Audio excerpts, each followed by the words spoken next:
Assalamualaikum warahmatullahi wabarakatuh. Assalamualaikum warahmatullahi wabarakatuh.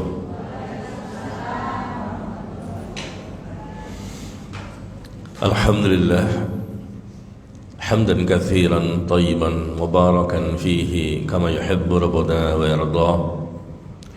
Wa nusalli wa nusallim ala nabiyyina Muhammad wa ala alihi wa ashabihi ajma'in. Ya ayyuhalladzina amanu taqullaha haqqa tuqatih wa la tamutunna illa wa antum muslimun, amma ba'd. Jamaah sekalian, Bapak Ibu, ikhwan dan akhwat yang berbahagia, alhamdulillah kita bertemu kembali ya di pagi hari ini setelah 1 tahun kita tidak bertemu. Iya, setahun ya, karena terakhir kita ketemu 2023. Nah sekarang sudah 2024. Masya Allah, lama sekali kita tidak bertemu. Dan akhirnya hari ini Allah pertemukan kita kembali dalam suatu kajian yang semoga Allah berkahi. Ya, selama beberapa bulan kita tidak bertemu karena ternyata ibu-ibu terbentur jadwalnya dengan safari dakwahnya ibu-ibu. Betul nggak Bu? Karena ibu-ibu sibuk dengan dakwah, ibadah, jadi ustadznya menunggu kapan bisa bertemu kembali dengan ibu-ibu ini, dengan bapak-bapak juga. Iya, sibuk mempersiapkan ibadah menjelang Ramadan ternyata ya. Subhanallah. Sebentar lagi kita akan memasuki bulan Ramadan, bulan yang mulia, yang penuh dengan keberkahan. Mudah-mudahan kita disampaikan oleh Allah ke dalam bulan Ramadan dalam kondisi sehat walafiat, dan kita pun sudah memiliki banyak persiapan untuk menyambutnya. Persiapan untuk menyambutnya dengan iman, dengan niat yang ikhlas, dengan ilmu dan amal. Bapak Ibu sehat semuanya? Ya, kita hari ini akan melanjutkan kembali ya pembahasan yang belum selesai, yaitu dari buku 50 sebab terhindar dari siksa kubur. Ya, 50 sebab terhindar dari siksa kubur. Terakhir kita membahas sampai sebab yang ke-40. Berarti ada 10 lagi ya. Tinggal 10 lagi insyaallah sebab terhindar dari siksa kubur kita selesaikan. Baik, silakan Bapak Ibu, ikhwan dan akhwat melihat ke bukunya. Kita akan melanjutkan di pagi hari ini sampai sebab yang terakhir ya, sampai 40. Berarti hari ini 41, halaman 103. Di halaman 103. Sebab yang ke-41, seseorang terhindar dari siksa kubur. Kenapa? Karena tidak berpaling dari mengingat Allah. Tidak berpaling dari mengingat Allah. Orang tersebut suka berzikir kepada Allah, suka ingat kepada Allah.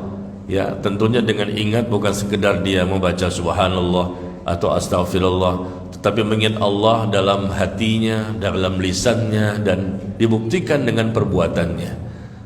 Semakin taat kepada Allah itu sudah disebut dengan mengingat Allah. Semakin menjauhi larangan-larangan Allah itu juga disebut dengan mengingat Allah. Maka kita lihat di sini firman Allah di surah As-Saff, "Falamma zaqu azaqallahu qulubahum wallahu la yahdil qaumal fasiqin."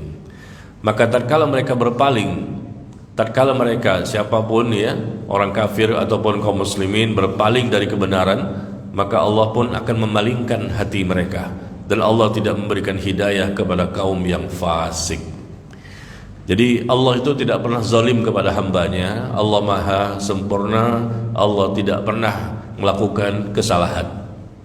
Tetapi manusia itu sendiri yang melakukan kesalahan, dan manusia yang pertama kali melakukan sesuatu, kemudian Allah memberikan akibat dari perbuatan mereka sendiri. Falamma zaghu, tatkala mereka berpaling, karena duluan mereka yang berpaling, tidak mau ingat kepada Allah, tidak butuh kepada Allah, tidak mau bersyukur kepada Allah.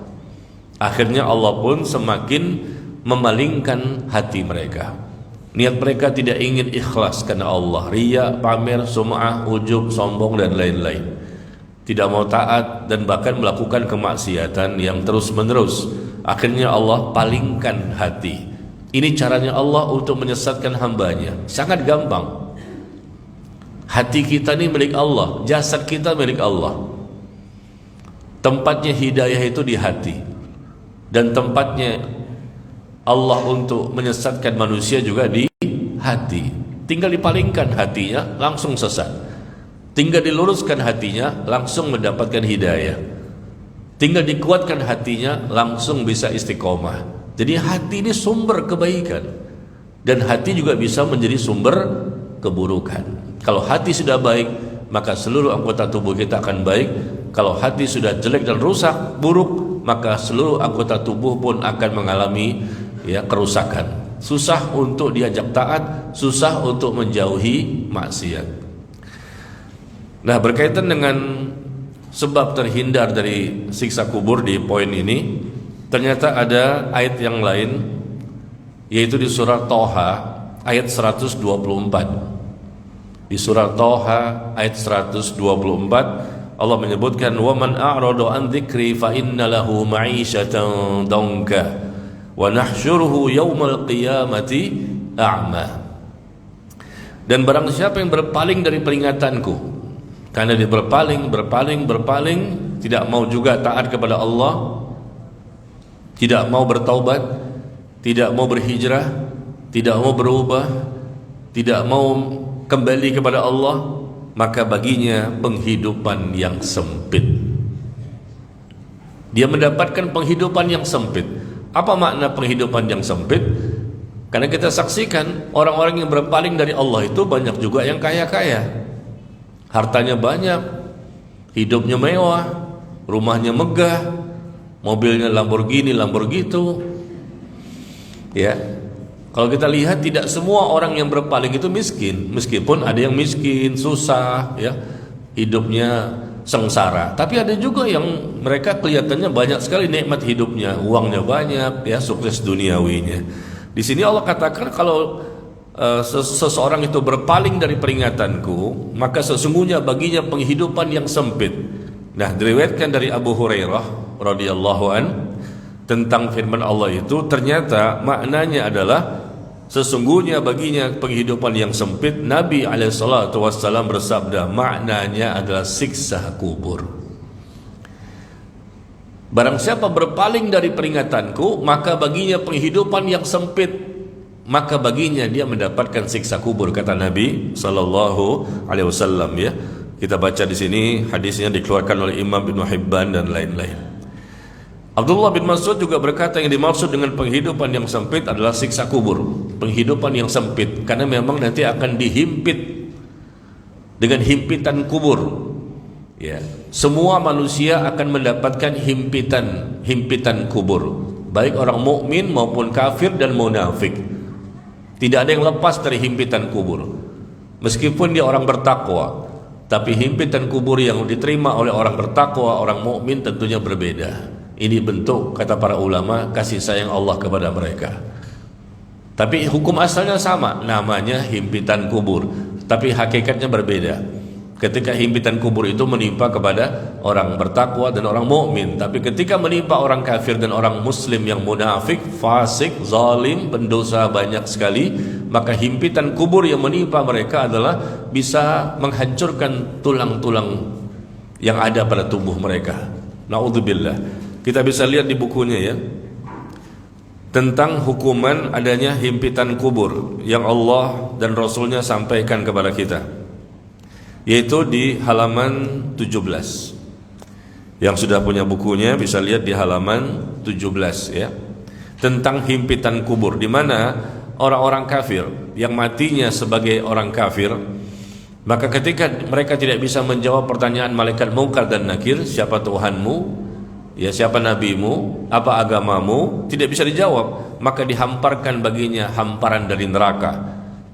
Kemudian dipakaikan kepada mereka pakaian dari neraka, dan dibukakan baginya pintu ke arah neraka. Dia bisa melihat neraka setiap pagi dan petang, dan panasnya, kobaran panas angin neraka sampai ke kuburnya, dan kuburnya pun dipersempit.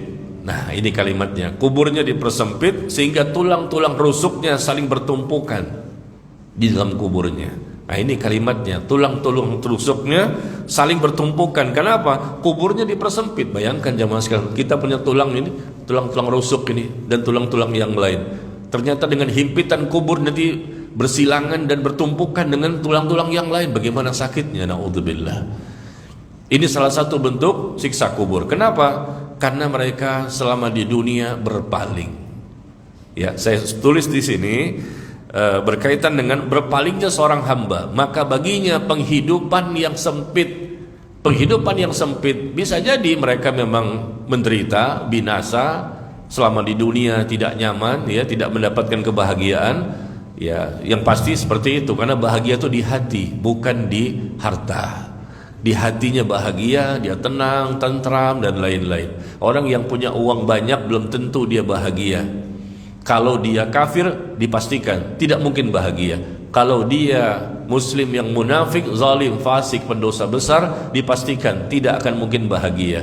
Bahagia itu nikmat yang Allah tanamkan ke dalam hati seorang hamba. Meskipun dia miskin, dia bahagia. Meskipun dia sakit-sakitan, dia bahagia. Meskipun dia tidak termasuk orang kaya, tapi dia bahagia. Karena bahagia itulah nikmat khusus yang mana orang tersebut mendapatkan karena dia beriman dan beramal saleh. Alladzina amanu wa amilus salihat tuba lahum wa husnu ma'ab. Orang-orang yang beriman dan beramal saleh, iman, amal soleh, kata Allah, maka mereka akan mendapatkan kebahagiaan yang sejati dan mendapatkan surga nanti di akhirat.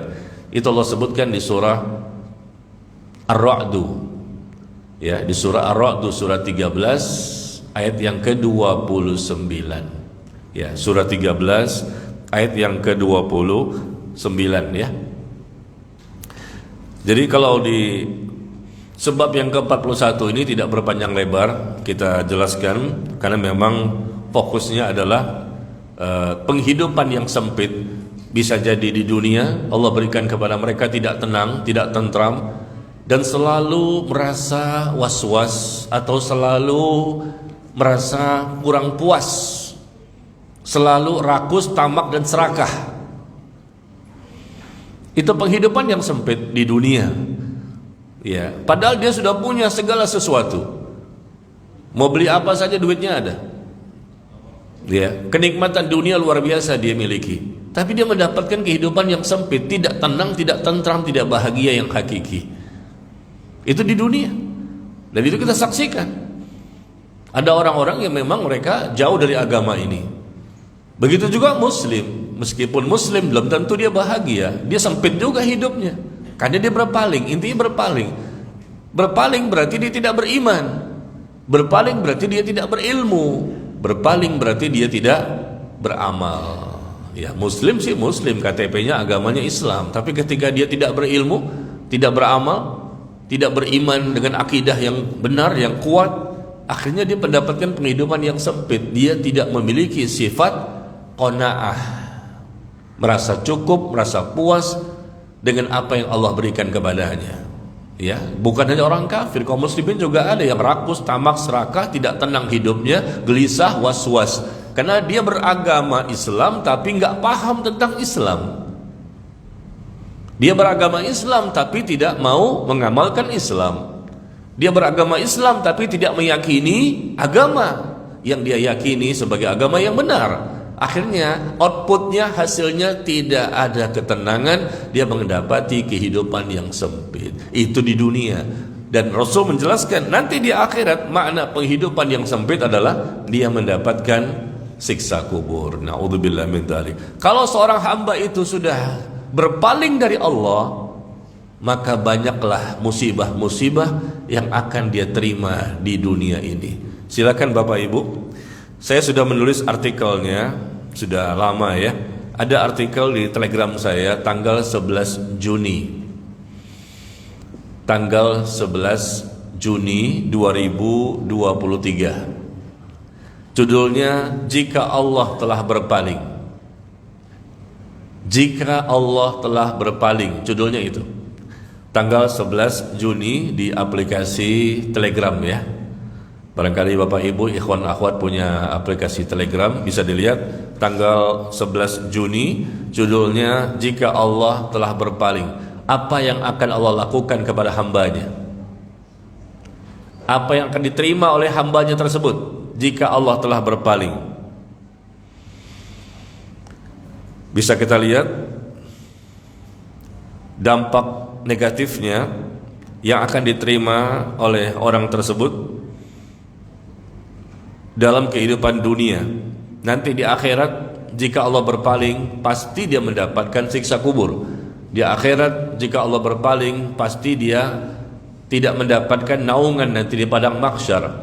Jika Allah berpaling nanti di akhirat, pasti dia mendapatkan hisab yang berat, ya, sulit melewati sirat dan ujungnya neraka.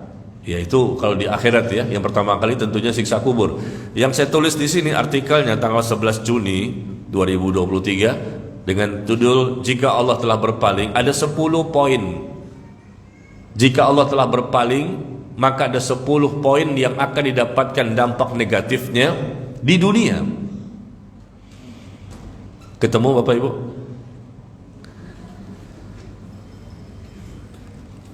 Ada Telegram, ada handphone. Syaratnya cuma 3 ya. Ada handphone, ada Telegram, ada kota.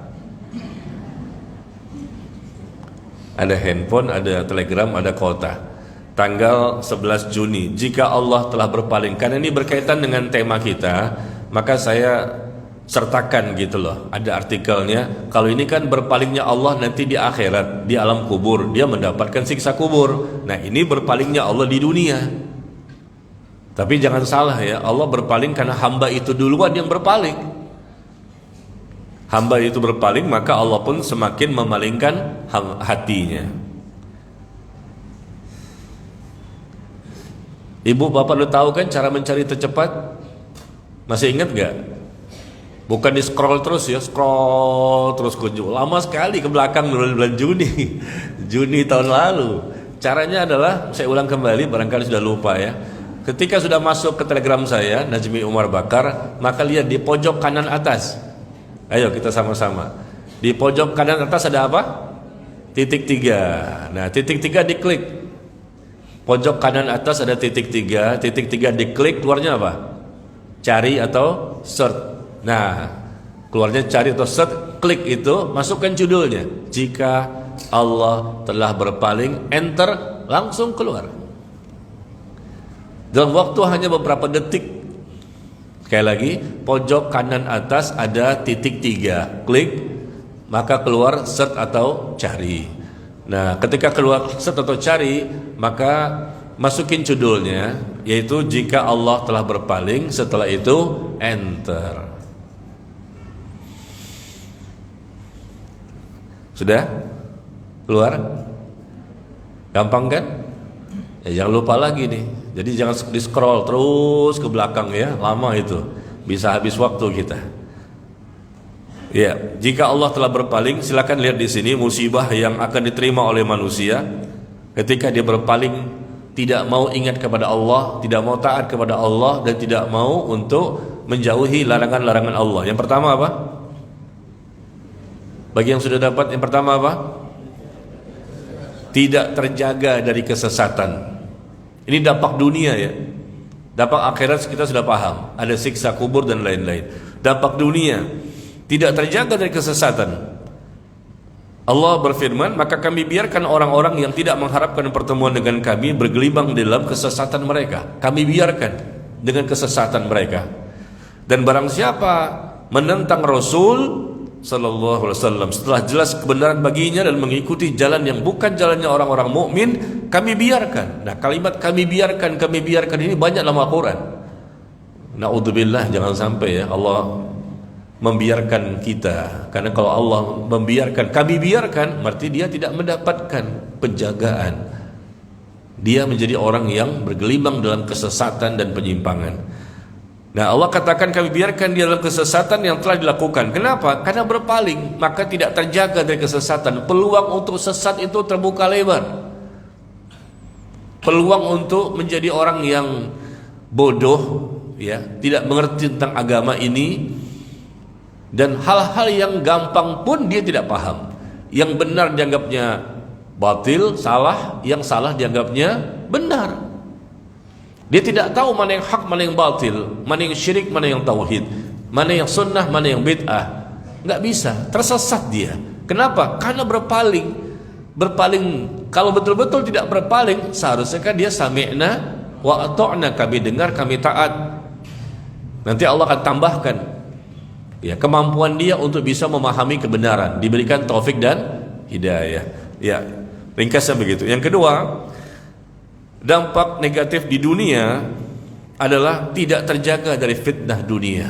Orang yang berpaling dari Allah, ketika mereka tidak mau kembali kepada Allah, tidak mau kembali kepada Al-Quran dan As-Sunnah, maka Allah biarkan dia terkena fitnah dunia. Semakin banyak harta, semakin mewah, semakin bergelimangan harta, macam-macam kedudukan, jabatan, kekuasaan, ya, tidak juga mau, nasihat sudah sampai, dakwah sudah sampai, maka Allah bukakan pintu-pintu kesenangan bagi mereka. Dia pun berbahagia dengan nikmat tersebut, dan pada waktunya nanti Allah timpakan musibah kepada mereka, lalu mereka terdiam berputus asa. Inilah di surah Al-An'am ayat ke-44. Ya, lihat di telegramnya ada, ya. Jadi terkena fitnah dunia dengan hartanya, dengan jabatannya, dengan kekuasaannya, mengikuti hawa nafsunya dan lain-lain. Allah biarkan dia tidak terjaga dari fitnah dunia, godaan dunia yang luar biasa menggoda kita, akhirnya lalai kita dengan akhirat. Ini dampak karena berpaling di awalnya. Bukan berpaling itu langsung diberikan azab, tidak mesti seperti itu. Kadang-kadang, dan itu lebih banyak, ketika orang itu berpaling bukan langsung dihukum. Terkadang kita lihat lebih banyak adalah Allah semakin membukakan pintu-pintu kesenangan. Nanti pada saat yang tepat Allah akan berikan azab. Yang ketiga, akibat dari berpaling dari Allah ini di dunia adalah orang itu akan menghabiskan waktunya untuk hal yang sia-sia. Banyak waktunya habis sia-sia. Al-Hasan Al-Basri rahimahullah berkata, termasuk tanda berpalingnya Allah dari seorang hamba adalah Allah menjadikan kesibukannya dalam perkara yang tidak bermanfaat. Ngobrol panjang lebar, ya, main game dari pagi sampai malam, ya, menggibahi orang, ya, nongkrong di sana, nongkrong di sini, sia-sia habis. Umur kita terbatas, waktu tinggal sedikit, rambut sudah beruban, ya, muka sudah keriput kulitnya, macam-macam, ya, gigi pun sudah banyak yang berguguran. Tinggal tunggu apa lagi? Jatah umur di dunia tinggal sedikit. Yang muda pun masih tinggal sedikit, bukan yang tua saja. Karena yang muda juga bisa mati duluan. Dan justru kelihatannya yang mati muda lebih banyak dibandingkan yang tua, kata Imam Ibnul Jauzi di zaman beliau dulu, abad ke-6. Sekarang abad ke-15. Dia menganalisa yang masih muda itu lebih banyak yang meninggal dibandingkan yang tua. Yang tua sih memang, ya, kita katakan sebentar lagi memang. Tapi jangan salah, ternyata orang yang sakitnya menahun enggak mati-mati. Sakit sudah 10 tahun enggak mati-mati. Ada orang yang enggak sakit tiba-tiba jatuh mati mendadak. Aneh begitu. Ya, jadi kita nggak tahu umur seseorang, ya. Maka di sini kita lihat orang yang banyak menghabiskan waktunya untuk sia-sia, tidak bermanfaat, tidak bertambah iman, tidak bertambah ilmu, tidak bertambah amal, hanya berhura-hura, bersantai-santai, berleha-leha. Sampai kapan kita begini? Ya, ini tanda-tanda bahwa termasuk tanda berpalingnya Allah dari hamba tersebut. Allah nggak jaga dia dari waktu-waktu yang dia lalui. Allah biarkan dia dengan waktunya habis, hilang begitu saja. Padahal waktu-waktu ini yang kita lalui ini adalah umur kita. Sebagai modal kita yang terbesar untuk bisa mendapatkan ketenangan, kebahagiaan, keselamatan dunia akhirat adalah waktu. Al-waktu kas-saif. Waktu itu ibarat pedang, kata Imam Asy-Syafi'i. Ibarat pedang, kalau kamu tidak menebasnya, maka pedang itu akan menebas dirimu. Waktu itu ibarat pedang. Masya Allah, bagus sekali itu, ya. perkataan dari Imam Asy-Syafi'i rahimahullah. Waktu itu lebih berat pedang. Kalau kamu tidak menebasnya, dia akan menebas dirimu. Artinya, kalau kita tidak memanfaatkan waktu dengan benar, ya, habis itu sia-sia, berleha-leha, bersantai-santai untuk main-main dan lainnya, habis gak manfaat, gak ada tambahan iman, ilmu dan amal, maka nanti waktu itu akan menebas dirimu. Artinya orang itu akan mendapatkan kebinasaan. Coba kita lihat ya pada diri kita nih, kalau andai kata kita nih lebih banyak atau sering barangkali menghabiskan waktu untuk hal yang sia-sia, ngobrol berjam-jam, masya Allah, gibah lagi isinya, ya, atau hal yang lain yang sifatnya tidak bermanfaat, tambahan iman, ilmu, amal pun tidak ada, bertambah rasa takut kepada Allah juga tidak ada, ya, tidak ada tambahan-tambahan untuk persiapan datangnya kematian. Nah, ini maaf, na'udzubillah, berarti bisa jadi orang tersebut atau kita, ya, tandanya adalah Allah berpaling darinya. Ya, kalau Allah tidak berpaling dari seseorang, pastilah Allah jaga imannya, Allah jaga hatinya, Allah jaga agamanya, Allah jaga fisiknya, Allah jadikan dia mampu memanfaatkan, memanage waktu yang sedikit di dunia ini. Karena dunia ini waktunya sedikit, tidak ada yang banyak. Meskipun matinya 100 tahun, itu sedikit dibandingkan akhirat. Sebentar kan, besok nih Ramadan lagi, cepat banget kan. Ntar kita Ramadan nih, nggak tahu, tiba-tiba Ramadan lagi, cepat banget. Waktu ini berjalan, tiba-tiba mati. Ini kita saksikan.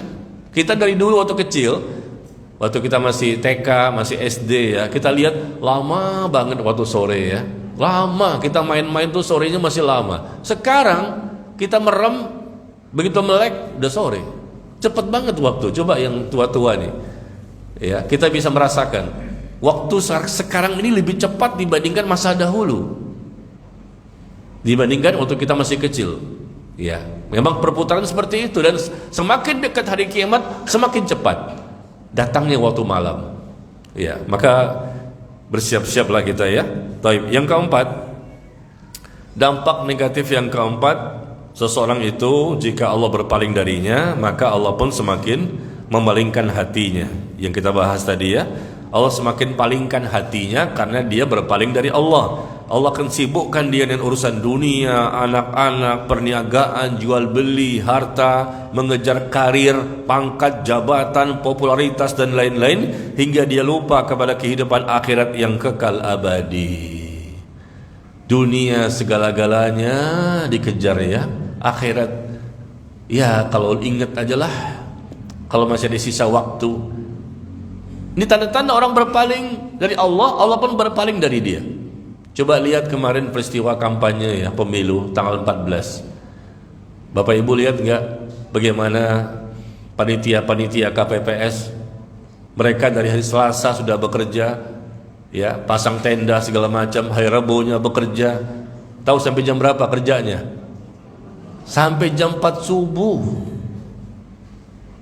Bayangkan itu, pagi, siang, sore, malam nggak tidur, menghitung suara nih berapa, dilaporkan lagi ke kelurahan, ke kecamatan, sampai jam 4 subuh baru selesai. Luar biasa. Untuk apa nih? Maaf ya, ini untuk dunia. Pernah nggak untuk akhirat begitu? Nggak tidur, bisa tuh. Tapi begitu saya ngajak, yuk kita kajian yuk di masjid ini nanti pada Isya, Afwan Ustadz, anak kalau malam tuh ngantuk. Ini terjadi loh, saya nggak bercanda. Orang yang sama kita lihat, wah dia sebagai ketua KPPS, wah dia anggota ini, ya udahlah itu urusan dia kan. Tapi kok dia bisa nggak tidur semalaman sampai jam 4 subuh? Setelah itu dia siap-siap untuk berangkat kantor lagi besoknya, hari Kamisnya itu. Tidurnya kapan? Tapi begitu saya mengajak berkali-kali, ayo kajian nih seminggu sekali di masjid ini kan dekat rumah antum. Nggak bisa seminggu sekali ya 2 minggu sekali. Kajiannya pada Isya cuma 1 jam doang. Yuk, nggak bisa Ustaz, anak kalau pada Isya tuh ngantuk. Oh gitu ya? Iya, ya sudahlah. Tapi begitu karena dia kemarin sebagai ketua KPPS dan anggotanya yang lain juga, maka langsung saya semprot. Tuh bisa gak tidur. Iya Ustaz. Jadi iya.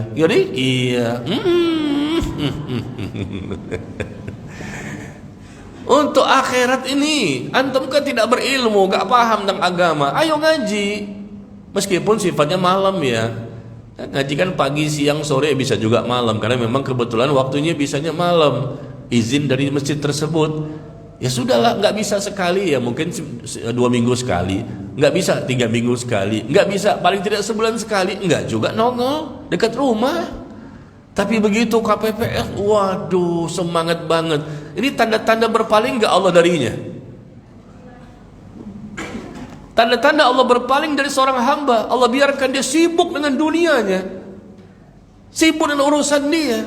Untuk dunia, berapa sih dikasih duit untuk jadi ketua KPPS? Ada nggak di sini anggota KPPS? Hah? Berapa sih duit dikasih? Hah? 1,2. Itu ketuanya atau semuanya? Ketuanya 1,2. Oh, saya baru tahu nih. Ntar saya pulang saya tanya dia. Antum dapat 1,2 ya? Pantesan semangat ya. 1,2 ya? Sama semua itu. Oh, beda-beda. No, 1,2. Pantesan dia mati-matian dari hari Senin, Selasa, Rabu, Kamis gak tidur. 1,2. Allah memberikan surga. Surga nih. Berapa sih 1,2 dibandingkan surga? Allah berikan ampunan. Berapa 1,2? Gak ada artinya. Ampunan, rahmat, keberkahan, tambah iman, tumbuh rasa takut, semangat beramal, dimudahkan menuju surga. Man salaka tariqan yaltamisu fihi ilman sahalallahu lahu bihi tariqan ilal jannah. Barang siapa menempuh suatu perjalanan dalam rangka untuk menuntut ilmu, Allah mudahkan baginya jalan menuju surga. Wah, kayak khutbah Jumat ya. Kayak khutbah Jumat jadinya ya. Wah, bengong semuanya. Galak bener nih Ustaz, bukan galak. Buat kita tuh semangat gitu loh. Ya apalagi masih pagi begini kan banyak yang ngantuk kan, bekas tahajud tadi malam.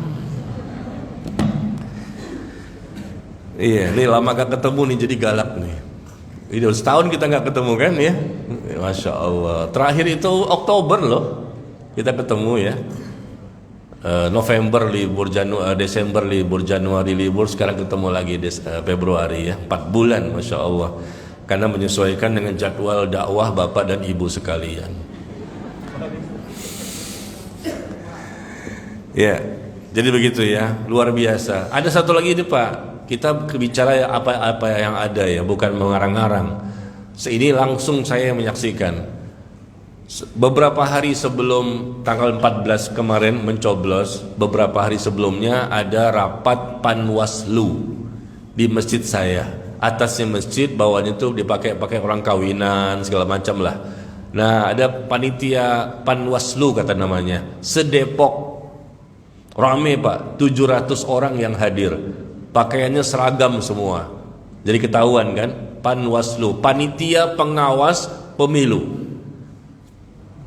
700 orang rapat di bawah, kita masjid di atas. Pas asar tidak ada yang naik. Teman saya ngasih tahu, Pak ada yang naik tapi udah terlambat 20 orang. 20 orang dari 700. Oke, kita tunggu maghrib. Bukan kepo nih, pengen tahu aja Ustaz. Bukan, kita pengen tahu nih. Maghrib saya datang, saya lihat kan pakaian seragam kan, saya lihat ujung ke ujung siapa yang sholat maghrib berjamaah, kan naik ke atas gampang, orang di bawah, ikhwan akhwat banyak, gak mungkin semuanya kafir kan. Saya lihat pas samping saya ada 2 orang yang sholat maghrib berjamaah naik ke atas. 700 orang. Mana ikhwan dan akhwat yang lain? Apakah ikhwan dan akhwat semuanya lagi haid?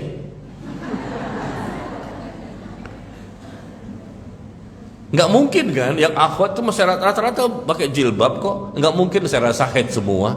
Maghribnya cuma 2 orang saya lihat. Saya pantau sampai isya saya tungguin. Saya nggak pulang ke rumah. Bukan bela-belain begitu, emang biasanya nggak pulang gitu loh. Males kan, karena emang tak tanggung waktunya. Nah tapi ini sekalian. Biasa kita baca Quran atau baca artikel atau apa, sekalian kita melihat panitia itu ada nggak yang naik ke atas. Cuman 2 orang tadi di samping saya tunggu sampai isya, nggak ada juga yang naik. Kan tinggal naik ke atas. Laki-laki sholatnya di mana? Apa mereka pulang ke rumah masing-masing? Jauh rumahnya. Nah ini lihat, panitia pengawas, dia yang mengawasi acara-acara seperti itu untuk yang satu hari ini.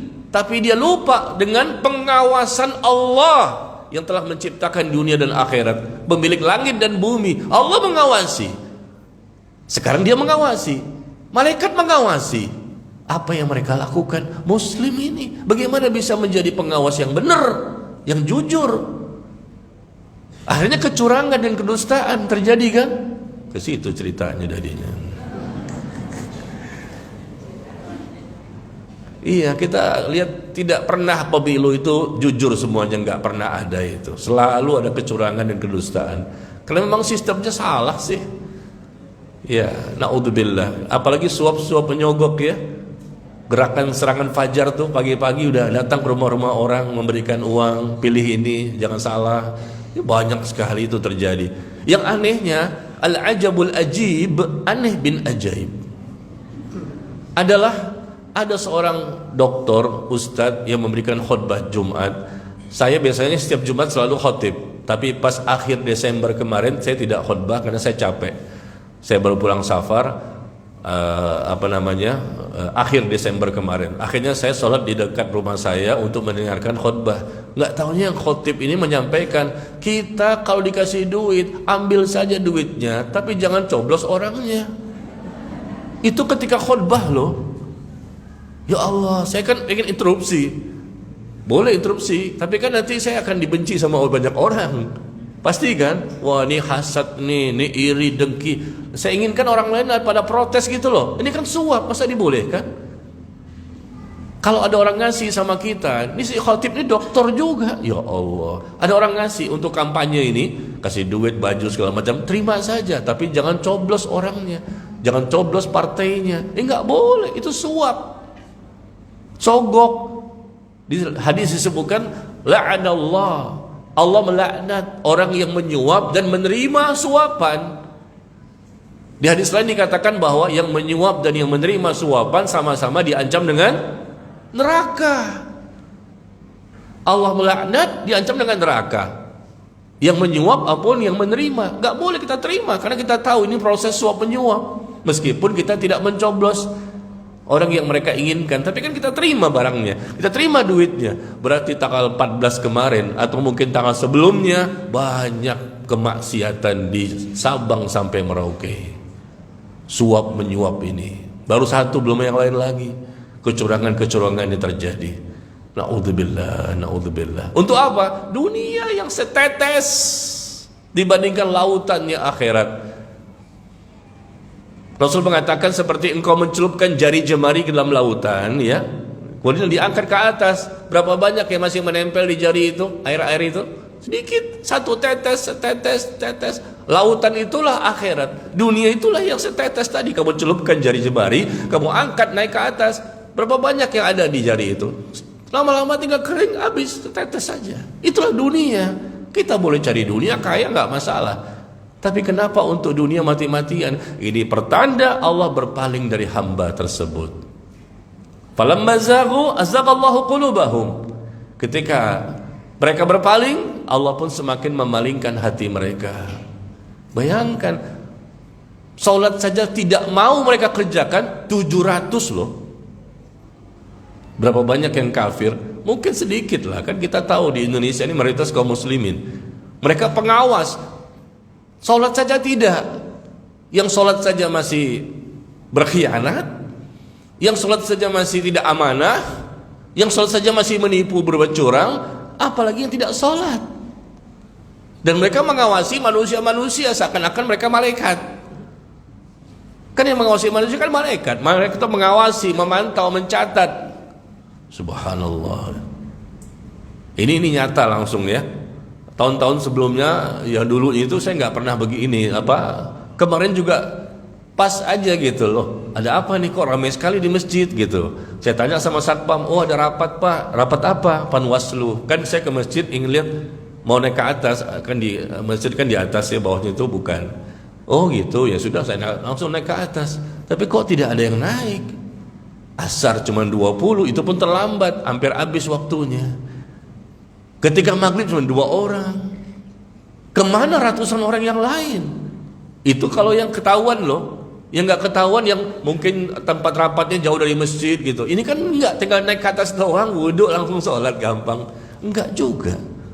Untuk dunia mereka habiskan waktu itu berjam-jam duduk mendengarkan bagaimana nanti tugas mereka ini dan ini dan ini. Kenapa? Ujung-ujungnya dikasih duit. Bil fulus kulli syai'in tembus. Wa bila fulus kulli syai'in mamfus. Karena ada duit mereka mati-matian 1,2 ternyata ketuanya, belum yang lain ya. Memang kerjaannya luar biasa, kesian ya. Ada yang mati juga Pak ya, karena kecapean, kena serangan jantung, kelelahan. Bayangkan juga kurang tidur lah, capek. Bukan sekedar kurang tidur, capek juga ngurusin, ngitung lagi, salah lagi. Gimana nanti pertanggungjawaban di akhirat ini? Aduh, kezolimannya bukan dengan 1-2 orang loh, dengan ratusan juta orang. Gimana dosanya di akhirat? Aduh. Ratusan juta orang itu dia berbuat kezoliman. Kenapa? Ya dengan kecurangan, penipuan segala macam. Jadilah terpilih dia pemimpin yang berat sekali pertanggungjawabannya nanti di akhirat. Bukan enak itu. Ya, naudzubillah min dzalik. Baik ya, kita langsung saja ke poin berikutnya ini. Ini contoh saja bahwa langsung kemarin belum lama kan, masih hangat gitu loh. Nomor 5 ya. Tanda berpalingnya Allah kepada seorang hamba di dunia. Semakin tidak memahami agama hamba itu. Ya. Hamba itu berpaling dari Allah, maka kelihatan hamba itu semakin gak paham tentang agamanya. Ini nggak tahu, itu nggak tahu, banyak nggak tahunya. Padahal sudah menjadi seorang muslim 60 tahun, 50 tahun, 40 tahun, nggak paham-paham juga. Bagaimana tata cara ibadah sholat saja masih berantakan. Ini pertanda Allah berpaling dari dia. Allah tidak berikan dia ya kemampuan untuk bisa memahami agama dengan benar. Lihat perkataan Imam Ibnu Jauzi di sini. Imam Ibnu Jauzi rahimahullah berkata, barang siapa yang ingin mengetahui sebesar apakah perhatian Allah untuk dirinya, kita pengen tahu nih, sebesar apakah perhatian Allah kepada kita, maka lihatlah sebesar apakah ilmu agama yang telah kita dapatkan. Sebanyak apa ilmu agama yang kita peroleh. Itu tanda-tanda perhatian Allah kepada kita. Kalau sampai hari ini ilmu kita masih banyak yang nggak paham kita, jangankan yang sulit-sulit ya, yang mudah-mudah nih, sholat saja. Jangankan masalah haji, haji kan masih lama ya, nggak tahu berangkat apa enggak. Ini sholat yang setiap hari kita kerjakan, itu saja masih salah. Bagaimana syarat sahnya sholat, bagaimana rukun sholat, bagaimana kewajiban sholat, bagaimana sunnahnya sholat, bagaimana pembatal sholat, bagaimana apa yang diharamkan dalam sholat, apa saja yang dimakruhkan dalam sholat, apa saja yang dianggap pembatal sholat, padahal itu bukanlah sebagai pembatal sholat. Apa saja, bagaimana khusyuk ketika sholat.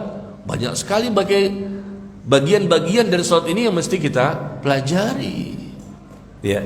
Kalau seandainya, lihat perkataan Imam bin Baz rahimahullah, barang siapa yang telah berpaling dari menuntut ilmu agama, maka itu tanda bahwasannya Allah tidak menginginkannya kebaikan. Ayo, barang siapa yang berpaling dari menuntut ilmu agama, nggak mau dia belajar, nggak mau datang ke majelis ilmu, males. Apalagi hari ini kan enaknya di rumah ya, nonton TV, main handphone, rekreasi kesana kemari. Dia tidak mau, dia berpaling dari menuntut ilmu agama, maka itu tanda, kata beliau, bahwasannya Allah tidak menginginkannya kebaikan. Falamma zabu azaqallahu qulubahum, ketika mereka berpaling, maka Allah pun semakin memalingkan hati mereka. Ini di dunia ini. Kita bicara tadi masalah kubur, nanti di kubur ada lagi dengan siksa kubur, tanda-tanda Allah itu berpaling dari hambanya. Karena dia berpaling dulu, akhirnya Allah berikan dampak negatifnya. Ya, yang keenam, di dunia juga tanda-tanda bahwa Allah itu berpaling dari hambanya, bahwa orang itu tidak terlihat adanya kesolehan dan banyaknya ibadah yang dia lakukan. Ketika Allah mencintai seorang hamba, maka Allah akan memberikan kekuatan kepadanya untuk bisa menjadi hamba yang saleh, dan Allah pun akan mudahkan dia untuk melakukan kebaikan dan ketaatan. Mudah dia. Yang diperintahkan terasa mudah, ringan dan gampang. Tidak ada beban di hatinya. Untuk menjauhi perkara-perkara yang haram, ini nggak boleh, haram segala macam. Jangankan yang haram, yang makruh pun dia tinggalkan. Yang syubhat-syubhat yang belum jelas, ini boleh apa enggak ya? Jangan-jangan ini nggak boleh, ini halal apa haram ya? Itu pun dia tinggalkan, dia nggak berani, takutnya salah. Nah, ini orang yang mendapatkan ya tanda-tanda orang itu mendapatkan taufik dan hidayah dari Allah. Allah tidak berpaling darinya. Dia mudah untuk meninggalkan yang haram dan mudah untuk melakukan ketaatan. Dia mudah menjadi orang yang saleh dan salehah. Semakin tumbuh rasa takutnya kepada Allah, semakin banyak bekalnya sebelum datangnya malaikat untuk mencabut nyawanya. Yang wajib mudah, yang sunnah mudah, tidak ada beban, gampang, ringan, enteng. Adakah pada diri kita seperti itu? Jangankan yang wajib Pak Ustadz, yang sunnah-sunnah aja beres. Ibadah-ibadah sunnah, sholatnya, puasanya dan lain-lain. Besok ini masuk Ramadan, alhamdulillah bertemu Ramadan kembali, senang hatinya. Tapi ada juga kaum muslimin, ya Ramadan lagi, capek deh, kita nggak makan, nggak minum. Nah, itu tanda-tanda orang munafik. Orang mukmin tuh bahagia dengan datangnya bulan Ramadan. Orang munafik itu merasa tidak nyaman dengan datangnya bulan Ramadan. Gimana di sini Bapak Ibu, ikhwan akhwat, merasa senang apa tidak dengan datangnya bulan Ramadan? Tinggal berapa hari lagi nih? Tapi kita nggak tahu sampai apa enggak nih. Kita jangan pede dulu. Wah, nanti Ramadan saya punya planning begini. Sampailah, belum tentu nanti sore ada yang meninggal, besok ada yang meninggal. Makanya kita minta kepada Allah ini, Allahumma sallimni ila Ramadan wa sallim li Ramadan wa tasallamhu minni mutaqabbala. Ya Allah, sampaikan diriku ke dalam bulan Ramadan dan sampaikan Ramadan kepadaku dan terimalah amal ibadahku. Ini doa dibaca nih. Orang-orang salaf terdahulu membaca doa ini 6 bulan sebelum datangnya Ramadan. 6 bulan. Ya Allah, sampaikan aku ke dalam bulan Ramadan dan sampaikan Ramadan kepadaku dan terimalah amal ibadahku. 6 bulan. Kenapa? Karena mereka sangat tahu bahwa di dalam bulan Ramadan itu ada banyak keistimewaan, keutamaan, ya, bulan yang mulia dan agung, dilipat gandakan pahala dan lain-lain. Sehingga mereka minta kepada Allah agar diberikan umur yang panjang sehingga bisa kembali merasakan ibadah di bulan Ramadan dan mendapatkan keberkahan dan kebaikan di dalamnya. Yuk baca doanya ya. Dan doa itu ada juga di Telegram. Ya, ada di Telegram artikelnya, contoh doa itu. Allahumma sallimni ila Ramadan wa sallim li Ramadan wa tasallamhu minni mutaqabbala. Ya, kemudian yang ketujuh, tanda berpalingnya Allah kepada seorang hamba, ya, dijadikan senang kepada dosa. Allah biarkan dia senang kepada dosanya.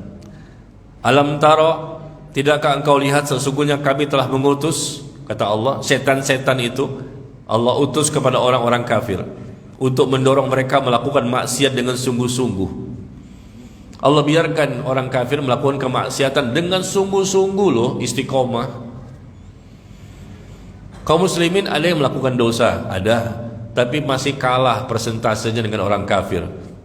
Kalah dengan kualitas mereka dalam berbuat maksiat. Bukan sekedar syirik dan kufur saja yang mereka lakukan, tapi dosa-dosa yang lain pun luar biasa, lebih dahsyat. Kenapa? Karena Allah biarkan setan-setan itu untuk menggoda mereka dengan sungguh-sungguh. Kalau kaum muslimin, sebesar dosanya apapun kaum muslimin, insya Allah ya, kalau mereka itu memiliki rasa takut kepada Allah, tetap mereka itu beristighfar dan bertaubat, minimal seperti itu. Meskipun nanti jatuh lagi pada dosa kan, astagfirullah, ingat kepada Allah, ya segera dia bertaubat.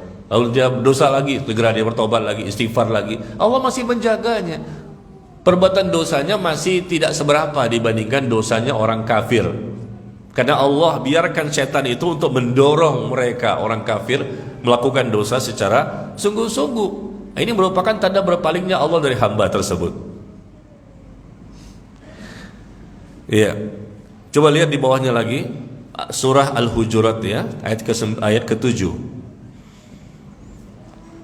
Surah Al-Hujurat surah ke-49 ayat yang ke-7, di bawahnya itu Allah sebutkan walakinnallaha habbaba ilaikumul iman, tetapi Allah jadikan kamu cinta kepada keimanan. Dia menjadikan iman itu terasa indah di dalam hatimu, dan Allah menjadikan kamu, lihat kalimatnya, Allah menjadikan kamu benci kepada kekufuran, kefasikan dan kedurhakaan.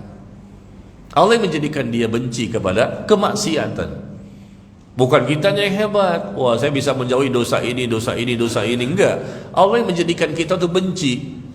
Kenapa Allah pilih orang itu bisa membenci kemaksiatan? Karena dia tidak berpaling. Kalau dia berpaling, ya Allah biarkan dia suka dengan dosa itu, senang, bahagia. Kalau gak dosa kayaknya gak nyaman gitu. Begitu berbuat dosa kayaknya lapang hati ini. Kalau gak berbuat dosa kayaknya aduh, ada sesuatu yang hilang. Setelah berbuat dosa bahagia banget. Na'udzubillah. Ada orang seperti itu tuh. Ada orang seperti itu. 2 hari 3 hari yang lalu ada seorang ikhwan yang ngaji loh, ngaji sunnah, WA ke saya, Pak Ustadz, saya punya kehidupan yang susah ini. Dulu saya makan makanan yang haram, nafkah yang haram, tapi saya tenang karena kehidupan saya tercukupi semua. Sekolah bisa, anak-anak, transportasi bisa, makan sehari-hari bisa. Begitu saya berhijrah, saya bertobat Pak Ustadz, mencari harta yang halal, lalu hati saya tidak tenang. Kenapa? Nggak tercukupi. Yang haram saya tenang hatinya karena tercukupi. Begitu yang saya pindah ke yang halal, sudah bertobat, susah cari nafkah yang halal. Akhirnya saya tidak tenang hatinya. Justru ketenangan itu ketika saya bisa mendapatkan harta yang haram, karena tercukupinya itu. Oh, jadi tenang dan tidak tenang tergantung cukupnya. Saya kaget karena saya tahu nih orang yang ngaji nih, bukan orang awam. Tenangnya hati itu tergantung kepada cukupnya kehidupan. Ya gimana Ustaz, kan kita dunia ini butuh juga kan. Kita buat makan, buat sekolah anak-anak, buat transport segala macam. Jadi kalau tercukupi itu hati kita tenang. Tapi kan dari harta yang haram. Tapi begitu dengan cara yang halal, karena susah, nggak tercukupi, maka hati tidak tenang. Apa mesti saya balik lagi Pak Ustaz mencari yang haram? Apa ini diperbolehkan? Karena nggak tercukupi. Karena dengan yang haram ini membuat saya jadi tenang gitu. Kalau begitu saya pindah ke yang halal, kan nggak tercukupi. Subhanallah. Apakah mungkin Allah membiarkan hambanya? Kok ada yang bertanya seperti ini? Apakah mungkin Allah membiarkan hambanya tidak merasakan kecukupan dalam kehidupan di dunia ini? Ketika dia sudah berhijrah, ketika dia sudah bertaubat, ketika dia sudah berubah, semakin taat, semakin mendekati Allah, apa mungkin Allah biarkan dia dalam kondisi yang tidak tenang, hidupnya susah? Nggak mungkin, saya katakan. Berarti antum coba evaluasi, antum berhijrahnya karena siapa? Dan bagaimana proses hijrahnya? Bagaimana cara bertaubatnya? Itu kan pengakuan antum yang mengatakan saya sudah bertaubat, saya tinggalkan nafkah yang haram menjadi nafkah yang halal. Tapi kok begini hidup saya? Coba evaluasi. Allah tidak mungkin mengingkari janjinya. Innallaha la yukhliful mi'ad. Bapak Ibu jangan kaget ya, saya agak tinggi suaranya ini karena baterainya baru nih, baru dicas ya, 4 bulan loh nggak ketemu. Jadi kayaknya gimana gitu kan, dari pagi ini baru dicas pakai charger itu supaya semangat loh, gak maksudnya begitu ya. Masa ada WA 3 hari yang lalu begini? Orang awam saja nggak boleh, ini orang yang udah ngaji. Allah nggak pernah mengingkari janjinya. Orang kafir saja dikasih nggak kepada ibadah. Masa antum yang muslim ikut sunnah nggak dikasih? Coba evaluasi. Pasti kesalahan pada diri kita. Allah nggak pernah salah. Allah maha adil, maha sempurna, maha segala-galanya. Coba evaluasi. Dan kalaupun andai kata sudah benar, andai kata, berarti ini adalah ujian. Bukan berarti kalau kita sudah bertaubat, sudah berhijrah, sudah berubah, tinggalkan dosa-dosa masa lalu, berarti dia pasti kaya, pasti dia banyak duitnya. Bukan begitu. Lihat para sahabat Rasul. Sahabat Rasul sebegitu banyaknya, rata-rata miskin. Yang kaya cuma berapa orang? Apa mereka kurang bertakwa? Mereka paling bertakwa. Akidahnya, ibadahnya luar biasa, keyakinannya, perjuangannya, pengorbanannya. Tapi miskin-miskin juga. Karena memang ibadah itu bukan untuk kaya. Ibadah taat sama Allah itu adalah kewajiban. Mau kaya, mau miskin tetap ibadah. Mau sakit dan sehat tetap ibadah. Jangan salah pemahaman. Saya sudah berhijrah, saya sudah mencari yang halal, kok sulit ya? Mungkin ujian. Kalau memang sudah benar ya cara hijrahnya, mungkin ujian. Antum lebih bertakwa nggak dibandingkan para sahabat Rasul? Enggak, jauh. Antara langit dan sumur yang paling dalam. Bainas sama was sumur. Ya, nggak bisa dibandingkan. Yang sudah bertakwa sudah jelas, Allah sanjung, Allah turunkan ayat, Allah cinta mereka, Allah ridho mereka, Allah terima taubat mereka. Masya Allah. Ternyata miskin-miskin juga.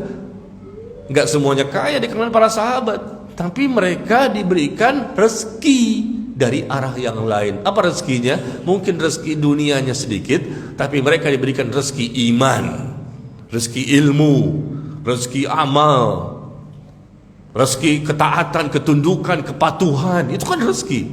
Rezeki itu artinya sesuatu yang bermanfaat.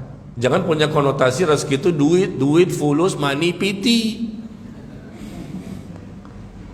Rezeki itu sesuatu yang bermanfaat apa saja. Meskipun dari sisi uang mereka tidak kaya, para sahabat Rasul, pada ketakwaannya jangan ditanya lagi. Tapi Allah berikan mereka rezeki yang luar biasa. Dari sisi yang lain, iman, ilmu, amal mereka luar biasa. Pemahaman agamanya benar. Ya, akidah benar, ibadah benar, perjuangan, pengorbanan mereka benar. Allah ridho pada mereka, mereka ridho sama Allah. Allah mencintai mereka, mereka cinta sama Allah. Allah mengampuni mereka, Allah merahmati mereka, Allah menerima taubat mereka. Ya Allah, dijanjikan masuk surga lagi. Tapi dari sisi keduniaan mereka ada dan jumlahnya cukup banyak yang ternyata tidak dijadikan kaya oleh Allah. Tetap dengan kondisi seperti itu, meskipun mereka sudah mencari nafkah untuk lebih bisa menjadi orang kaya, tapi Allah tidak izinkan, ya sudah terima. Itu namanya qanaah. Tapi bukankah dari sisi lain itu dahsyat sekali Allah berikan rezeki kepada mereka? Nah, ini punya pemahaman yang keliru ya. Jadi jangan punya anggapan bahwa kalau kita ini ngaji, taklim, sudah jilbab, bercadaran, jenggotnya sepuser, ya. Bahkan ibu jilbabnya selebar pintu masjid barangkali. Pas masuk masjid juga susah kelebaran jilbab ya. Bukan berarti sudah pasti kaya setelah itu. Ibadah tidak identik dengan duit, dengan kekayaan. Orang yang kaya belum tentu Allah cinta kepadanya. Orang yang miskin pun belum tentu juga Allah cinta kepadanya. Ya, demikian ya. Jadi mau dia kita nih sakit atau sehat, kaya atau miskin, apapun kondisi kita tetap ibadah, nggak ada kaitan dengan dunia. Tapi memang nanti Allah akan berikan jalan keluar, Allah akan berikan solusi, Allah akan cukupkan kebutuhannya selama di dunia. Allah berkahi hidupnya, Allah jadikan dia dimudahkan, nggak mungkin disusahkan. Nah, coba paling kita evaluasi, jangan-jangan taubat saya masih salah nih. Jangan-jangan hijrah saya masih ada yang keliru, ya. Coba evaluasi, karena dulu mencari nafkah yang haram, sekarang cari nafkah yang halal. Ada apa? Kok makin susah juga? Ya, kelihatannya sih mungkin prosedurnya yang keliru ya. Tapi kalaupun yang seandainya benar, maka sabar, sabar dan sabar. Ini ujian. Bukankah Allah mengatakan, ahasiban nas ayyusraqu ayyaqulu amanna wa hum la yuftanun? Coba Bapak Ibu lihat ya. Begitu Allah mengatakan, apakah manusia itu mengira, menyangka bahwa Allah biarkan mereka begitu saja, mengatakan kami telah beriman, lalu mereka enggak diuji kembali? Walaqad fatanna alladziina min qablihim fala ya'lamanna Allahu alladziina shadaqu wa la ya'lamanna al-kadzibin. Sungguh Allah telah menguji orang-orang sebelum kalian, sehingga terbukti nanti siapa yang benar keimanannya dan siapa yang dusta dalam keimanannya. Jadi orang yang bertaubat, berhijrah, berubah, menjadi baik sekarang gitu kan, ya, kemudian nggak diuji, nggak mungkin, pasti diuji. Yang kafir masuk Islam, kok setelah saya masuk Islam susah hidup saya ya? Coba evaluasi, jangan-jangan niatnya nggak ikhlas. Coba evaluasi, jangan-jangan nggak yakin. Coba evaluasi, jangan-jangan kamu masuk Islam karena ini dan itu atau yang lainnya. Coba evaluasi. Tapi kalaupun memang sudah bagus ya, dia masuk Islam dengan keikhlasan, dengan keyakinan, setelah dia membandingkan, dia pelajari, maka kemudian dengan tulus hati dia mengucapkan 2 kalimat syahadat, tapi bukan jaminan setelah masuk Islam pasti kaya di dunia. Belum. Allah turunkan ayat ini, Al-Ankabut ayat kedua dan ketiga. Al-Ankabut surah keberapa? 29. Surah ke-29 ayat yang kedua dan ketiga. Ahasiban nas, apakah manusia menyangka, mengira bahwa mereka dibiarkan saja mengatakan kami telah beriman, kami telah bertaubat, kami telah berhijrah, kami telah berubah, dibiarkan begitu saja lalu mereka enggak diuji kembali? Sama kita semua diuji, pasti diuji ya. Nah, sehingga nanti ketahuan siapa yang dusta dan bohong dalam keimanannya. Taib ya. Teruskan di nomor 8. Setan mudah menggodanya. Ini tanda-tanda Allah berpaling ya. Allah biarkan setan menggodanya. Di nomor 9, dijadikan musibah dan kehidupan pun terasa berat dan sempit baginya. Allah berikan musibah-musibah baginya di dunia. Yang ke-10, matinya su'ul khatimah. Na'udzubillah. Demikian ya.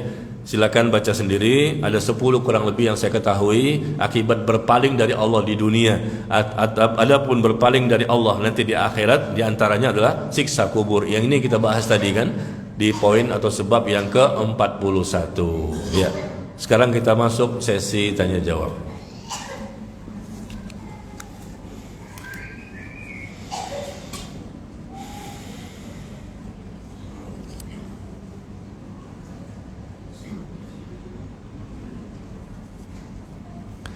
Iya. Pertanyaan pertama, Ustadz, bagaimana jasad yang sudah dikubur atau mati namun tulang-tulangnya dihimpit? Ya, jasad yang sudah dikubur atau mati namun tulang-tulangnya dihimpit. Bagaimana? Ya, Allah sudah mentakdirkan demikian. Memang semuanya mendapatkan himpitan kubur. Yang mati syahid pun mendapatkan. Anak kecil yang belum baligh pun mendapatkan himpitan kubur. Tapi beda cara himpitannya dengan orang kafir atau orang munafik. Bagaimana jasadnya? Kalau memang dia orang kafir, dia orang munafik, muslim yang banyak dosanya, bagaimana jasadnya? Ya jasadnya dihimpit sehingga tulang-tulang rusuknya berserakan. Tapi jangan salah, itu bukan kejadiannya di kuburan. Di mana? Di alam kubur. Karena siksa kubur itu bukan di kuburan. Kita bongkar lagi kuburannya, masih utuh. Mana tulang rusuknya katanya berserakan, berhimpitan. Enggak ada. Itu terjadi di alam kubur ya. Jadi jangan mengatakan siksa kubur itu di kuburan. Karena yang di kuburan itu tidak Allah tampakkan ya bentuk siksa kubur. Meskipun terkadang bisa saja jika Allah berkehendak. Tapi hukum asalnya bentuk siksa kubur itu di alam yang lain, namanya alam kubur. Karena nanti Allah akan adakan jasad bagi si mayit. Jasad yang di kuburan itu lama-lama dimakan oleh belatung, cacing tanah dan lain-lain. Mungkin 2 tahun, 3 tahun, 4 tahun habis. Tinggal tulang-tulang pun habis. Ya. Tapi nanti roh kan dicabut nih.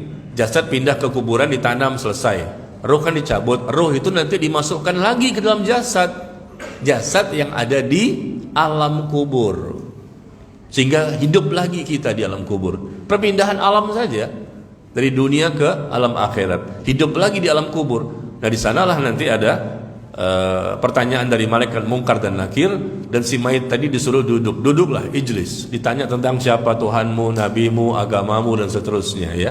Adapun jasad yang di kuburan selesai, dimakan oleh hewan, kecuali jasadnya para nabi dan rasul ya. Terus nanti ada pertanyaan lagi, roh dimasukkan ke jasad yang ada di alam kubur. Jasad yang mana Ustadz? Ya Allah jadikan lagi jasadnya.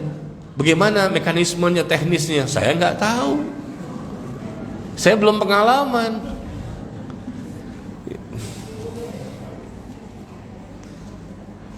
Pak Ustadz, apakah sah sholatnya jika dengan memakai kulot yang longgar? Apa sih kulot? Hah? Apa kulut, Bu? Jilbab yang lebar.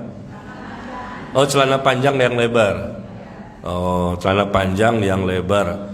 Apakah sah sholatnya jika dengan memakai kulot yang longgar, lalu berkaos kaki, baju panjangnya sepaha, jilbabnya besar menutupi dada? Apakah sah, Ustadz? Mohon penjelasannya. Jadi orang itu nggak pakai mukena, tapi menutupi semua anggota tubuhnya, ya kecuali muka dan kedua telapak tangan, ya. Apakah boleh seperti itu ketika sedang sholat? Ketika memang sudah tertutup semua auratnya yang dia gunakan pada waktu akan sholat, tertutup semua, ya. Dan kemudian pakaian itu juga memang tidak sempit tapi longgar, tidak tipis, tidak transparan, maka dianggap sudah sesuai, ya, sebagai pakaian yang bisa menutupi auratnya. Salat itu tidak mesti harus dengan mukena. Boleh juga dengan pakaian panjang, jubah gitu bagi wanita, ya, atau mungkin baju panjang sampai ke lutut, sisanya ada celana panjang tapi lebar, kulot tadi, ya. Yang penting tertutup sampai kaki-kakinya semua tertutup, ya. Nggak masalah, yang penting syarat tertutupnya aurat wanita itu sudah terpenuhi, ya, meskipun tidak memakai mukena. Celana panjang yang lebar, ya, lebar, kemudian pakai kaos kaki di bawahnya, ya, kemudian ada di sini baju panjang sampai sepaha, sampai ke lutut, jilbabnya juga besar, nggak masalah. Yang penting dia sudah dianggap tertutup, asalkan tidak memakai pakaian yang sempit, tipis, dan transparan. Mana yang lebih baik, wanita muslimah sholat tarawih dilaksanakan sendiri di rumah atau berjamaah di masjid? Wanita boleh di rumah, boleh di masjid untuk sholat tarawih. Yang lebih baik di rumah. Tapi kalau barangkali ibu merasa nggak semangat di rumah, mungkin sendirian, ya, nah, bolehlah sekali-sekali waktu ke masjid. Tapi ibu dilarang untuk menjadi imam. Nggak boleh jadi imam di masjid, kan, perempuan. Ya, datang ke masjid barangkali lebih semangat, kan, banyak teman-teman. Karena di rumah itu kadang-kadang kan futur juga, iman ini kadang naik kadang turun, kan. Jadi tiba-tiba ibu yang biasanya Al-Baqarah tiba-tiba cuman Al-Ikhlas, terjadi penurunan iman. Betul nggak, Bu? Bu, yang awalnya Al-Baqarah, Al-Imran, An-Nisa, Al-Maidah, tiba-tiba cuman Al-Ikhlas. Ada jauh benar sih penurunannya. Iya, jadi ke masjid itu dalam rangka untuk apa? Lebih semangat barangkali. Kita bisa sholat tarawih selama memang di masjid mungkin nyaman, tidak berisik dan lain-lain, ya. Tapi kalau ibu mau 1 bulan di rumah pun nggak masalah. Mungkin di rumah lebih tenang, ya. Waktunya bisa dimundurkan barangkali. Mau jam berapa silakan. Yang penting ba'da isya. Jangan ba'da maghrib baru sholat tarawih. Yang penting ba'da isya, ya. Mau jam 1 malam, jam 2, jam 3 silahkan. Dan saya usulkan, Bu, ibu masih hidup, saya usulkan ibu sholat tarawih di rumah bersama suami dan anak-anak. Jadi kan semangat juga, kan, nggak mesti ke masjid dulu untuk semangat itu. Di rumah juga bisa kok. Maka suami jangan di masjid terus, ya. Anak-anak ibu juga begitu. Sekali waktu kita di rumah, mungkin seminggu 2 kali, 3 kali misalnya. Kan enak tuh, suami jadi imam, kan. Dan suami dipesan jangan panjang-panjang, ya, paling tidak Al-Baqarah sajalah, gitu.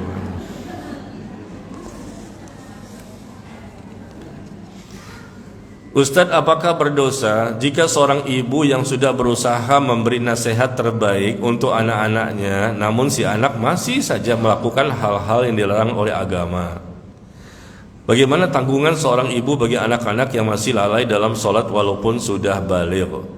Yang jelas bapak dan ibu orang tuanya tidak boleh diam, ya, lakukan berbagai macam cara untuk mendidik, membimbing dan mengarahkan anak-anaknya, ya. Anak yang sudah soleh dan soleha pun tetap diingatkan, tetap dipantau iman, ilmu dan amal mereka. Apalagi yang tidak soleh tapi belum berubah, Ustaz, ya coba lagi. Belum berubah, coba lagi. Sampai kapan? Sampai mati. Mungkin anaknya mati duluan, mungkin orang tuanya mati duluan. Mendidik anak tuh kewajiban seumur hidup. Capek nggak? Sholat 5 waktu sebentar kan? Didik anak itu pagi, siang, sore, malam sampai mati. Tapi kalau mereka baik, soleh dan soleha, masya Allah, aset dunia akhirat. Ya, jadi lakukan berbagai macam cara untuk mendakwahi mereka, menasihati mereka dan memperbaiki mereka, dan doakan mereka, karena doanya orang tua itu mustajab ya. Kalau mereka masih jauh dari agama, masih mengerjakan yang berdosa ya, maka jangan berhenti untuk tetap berusaha menasihati dan mendakwahi. Lakukan berbagai macam cara, jangan 1, 2, 3 saja, agar anak itu makin berubah. Jika kita berniat bersafar, wisata, tujuannya ke masjid, misalnya Masjid Al-Jabar, untuk ibadah atau sholat di sana, sama foto-foto, bolehkah niat wisata religi ke masjid? Tidak boleh. Karena kenapa? Ya, Masjid Al-Jabar atau Masjid Istiqlal atau Masjid Kuba Emas, Kuba Perak, Tembaga. Kenapa? Semua masjid itu tidak ada keutamaan dan kelebihannya kecuali 3 masjid: Masjidil Haram, Masjid Nabawi, dan Masjidil Aqsa. Seindah apapun masjidnya, nggak ada keutamaan yang lebih dibandingkan 3 masjid ini. 1 kali sholat di Masjidil Haram sama dengan 100.000 kali dibandingkan masjid yang lain. 1 kali sholat di Masjid Nabawi Madinah ya, dibandingkan masjid yang lain sama dengan 1000 kali. 1 kali sholat di Masjidil Aqsa sama dengan 250 kali dibandingkan masjid-masjid yang lain ya. Apa dalilnya? Kata Nabi SAW, la tushaddur rihal illa thalathati masajid, illa ila salasati masajid. Kata Nabi SAW, jangan kamu bersungguh-sungguh untuk melakukan perjalanan ya, kecuali kepada 3 masjid saja. Ya, Rasulullah mengatakan begitu.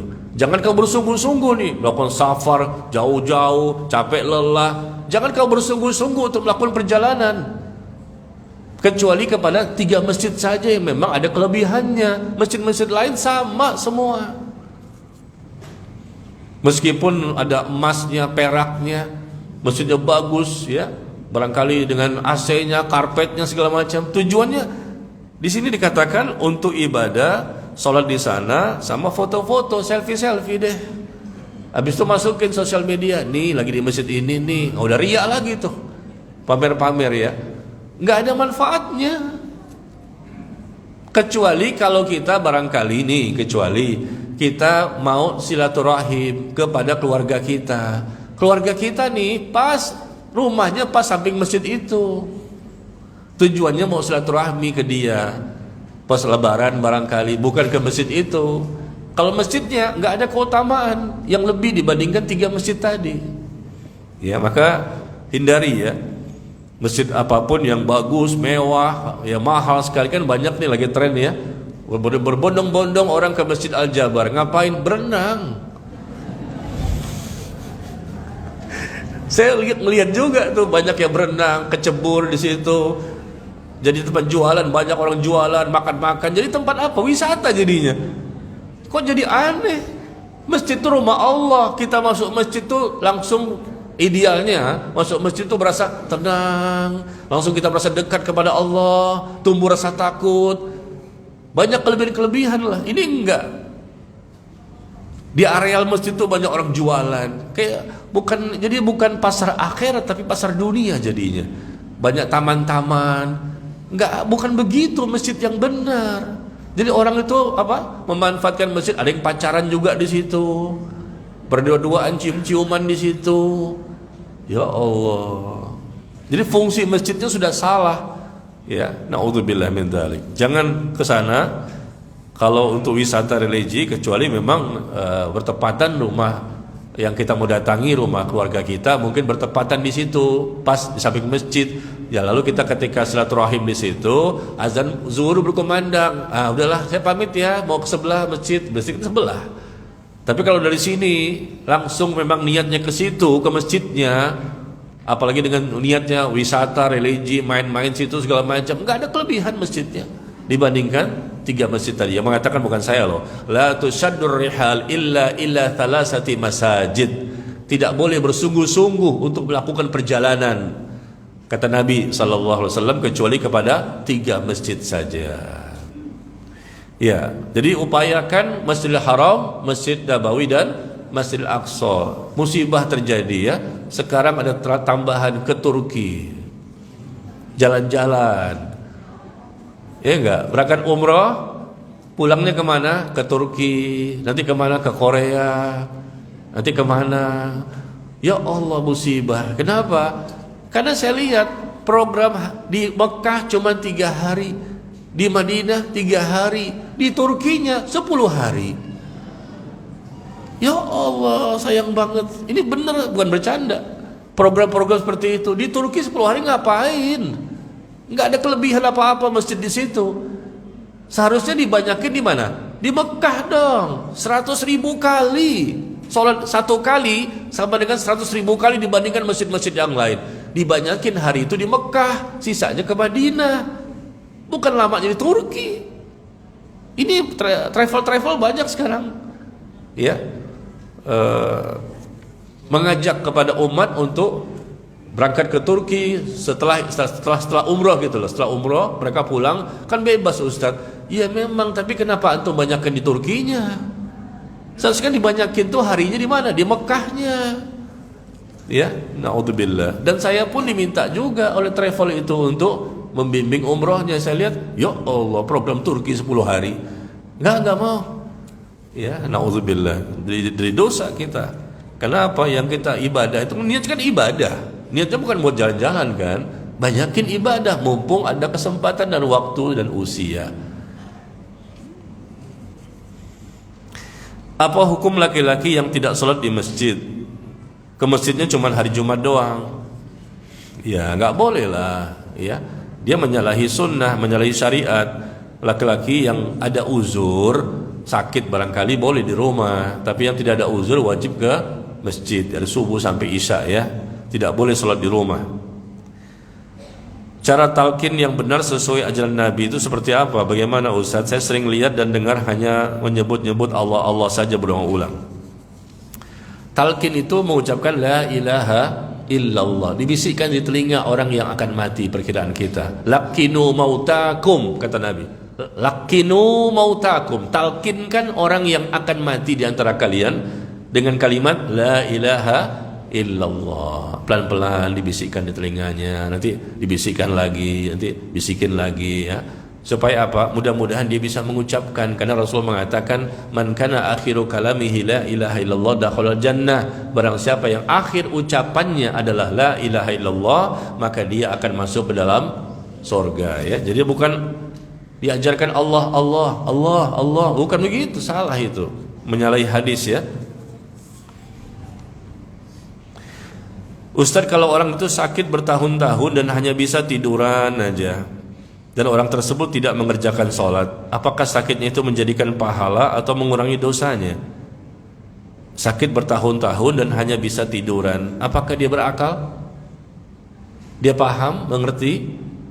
Kalau dia pikun total, nggak sholat, nggak berdosa. Kalau dia gila, hilang akal, nggak sholat, nggak berdosa. Maka kalau ibu dan bapak pengen tidak berdosa, kalau kepengen gitu kan, wah enak banget nih nggak sholat nih, nggak berdosa lagi, ya jadilah 2 orang itu, gila atau orang pikun total, nggak mau kan. Nah kalau memang akalnya masih berfungsi, wajib sholat meskipun dia sakitnya bertahun-tahun dan hanya bisa tiduran saja. Dia berakal nggak? Coba ajak ngomong, ngerti nggak dia? Berakal. Kalau masih berakal, wajib sholat meskipun sholatnya dalam kondisi apa bu? Bukan tidur. Nggak mungkin sholat ketika lagi tidur, berbaring. Meskipun dia sholatnya dalam kondisi berbaring, kan bisa. Nggak bisa berdiri duduk, nggak bisa duduk berbaring, nggak bisa berbaring pakai apa? Nggak bisa bergerak badannya pakai isyarat, nggak bisa disolatkan. Ya, jadi nggak bisa tetap dianggap berdosa ya, karena sholat itu merupakan kewajiban bagi siapa? Bagi orang yang punya akal. Kalau tidak berakal baru tidak berdosa. Kalau kita sedang mengalami keterpurukan yang amat sangat, mungkin bisa bersabar. Itu pun karena memang keadaan.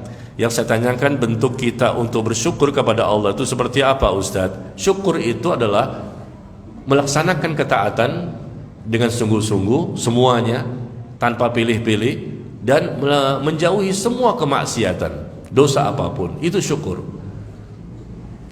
Al-Imam Ibnu Qayyim mengatakan asyukru tarkul ma'asi. Syukur itu artinya meninggalkan dosa. Itu definisi syukur. Ya, lakukan semua ketaatan, jangan pilih-pilih ya. Kalau ini mau, kalau ini enggak. Kalau dosa ini saya tinggalkan, dosa ini masih enggak. Kalau bentuk syukur itu semua ketaatan dilakukan dan semua dosa ditinggalkan. Dan dia semakin, yang ketiga, dia semakin cinta kepada yang telah memberikan nikmat kepadanya. Yang keempat, dia semakin ingat kepada yang telah memberikan nikmat kepadanya, yaitu Allah Tabaraka wa Ta'ala.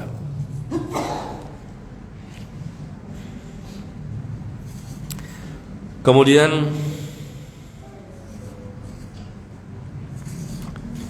saya cari yang pendek-pendek dulu ya.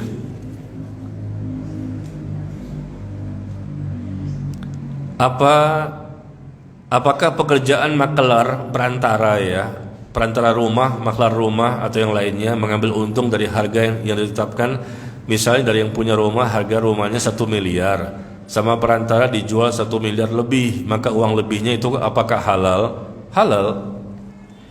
Maklar boleh mengambil keuntungan dia. Yang penting dia bicara dulu sama yang punya rumah. Pak, ini harganya berapa? 1 miliar. Buat saya berapa?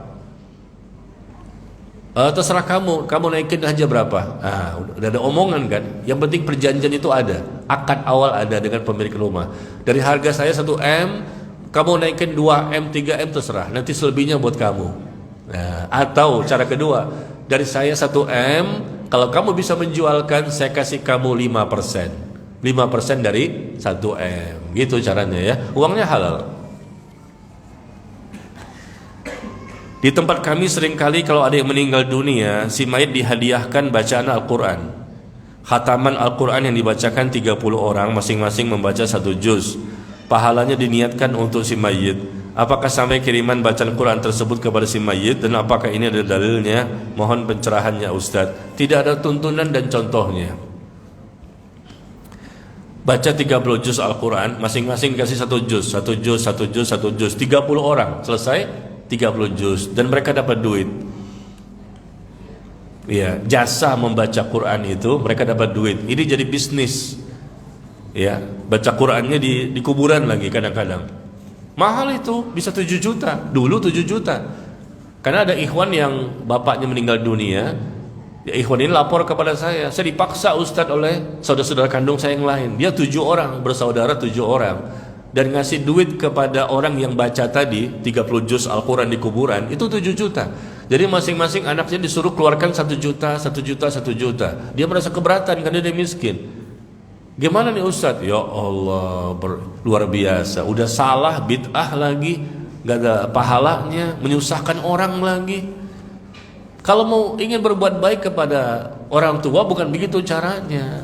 Ya, doakan orang tua, bersedekah atas nama orang tua. Sedekah mungkin berikan kepada fakir miskin atau bangun masjid segala macam.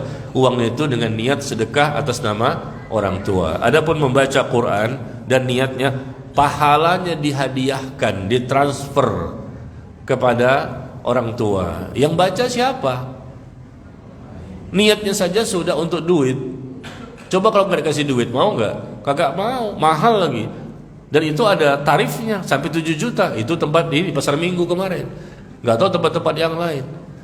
Itu tambah lagi cara seperti itu, ada nggak tuntunannya? Nggak ada juga. Rasulullah dan para sahabat di zaman beliau, ribuan sahabat yang mati. Istri Nabi mati, anak Nabi mati, para tabi'in dan para ulama-ulama. Nggak pernah terjadi amalan seperti ini. Ya, membacakan Al-Quran kemudian pahalanya diniatkan untuk si mayit, nggak ada. Kalau memang ini baik, pasti mereka lebih dahulu dong mengerjakannya. Kita kan tergantung bagaimana mereka, karena mereka ini adalah manusia terbaik yang memahami dan mengamalkan Islam. Ya, jadi jangan mengada-ngada lah. agama ini bukan dengan akal-akalan, tapi dengan dalil, keterangan, contoh, tuntunan dari Nabi sallallahu alaihi wasallam dan para sahabatnya. Pak Ustadz, ketika ada orang kafir atau murtad yang baru meninggal, bolehkah kita ucapkan innalillahi dan seterusnya, lalu ucapkan naru jahannam khalidina fiha? Masya Allah. Awalnya ngucapin, wah orang kafir mati atau dia murtad, kita ucapkan innalillahi wa inna ilaihi rajiun, lalu kita katakan naru jahannam khalidina fiha, neraka jahannam dan kekal selama-lamanya di sana. Enggak ada tuntunan seperti itu ya. Kalau mengucapkan innalillahnya boleh. Ya, seperti Syekh bin Baz, ulama mufti Saudi Arabia, mengatakan boleh mengatakan kalimat innalillah meskipun yang mati orang kafir. Kenapa? Karena innalillah wa inna ilaihi rajiun itu artinya sesungguhnya kami ini adalah milik Allah dan kami itu akan kembali kepada Allah. Orang kafir kan milik Allah juga, ciptaan Allah juga, dan kembali kepada Allah juga, sama. Pahami kalimat itu, innalillah, sesungguhnya kami milik Allah dan kami akan kembali kepada Allah. Ya, atau mungkin ada keluarganya, temannya, tetangganya, sahabatnya, dia merasa ini musibah bagi dia karena dia tidak mampu untuk menolong teman saudaranya yang mati tetap dalam kekafiran. Dia merasa ini musibah, innalillahi wa inna ilaihi rajiun. Ini kan kalimat musibah kan? Ya, dan dia merasa ini musibah bagi dia karena dia tidak bisa untuk menarik temannya itu atau saudaranya untuk masuk ke dalam agama Islam. Dia merasa bersedih, dia menangis. Ya, jadi ada dua cara. Pertama karena ucapan musibah tadi, yakni yang kedua dari artinya pun memang tidak menyalahi. Sesungguhnya kami milik Allah. Siapapun manusia di muka bumi, kafir, muslim, munafik, semuanya adalah milik Allah, ciptaan Allah. Wa inna ilaihi rajiun, dan sesungguhnya kami pun akan kembali kepada Allah.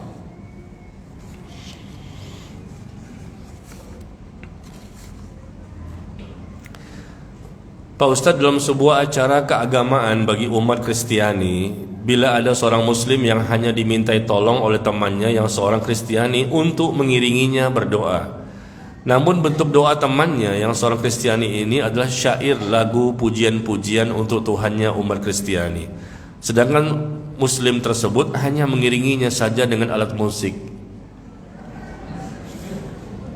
Yang kafir puji-pujian dan doa-doa kepada Tuhannya, yang muslim mengiringinya dengan alat musik tanpa bermaksud meyakini isi doa atau pujian-pujian itu. Apakah ini bagi muslim bisa membatalkan tauhidnya?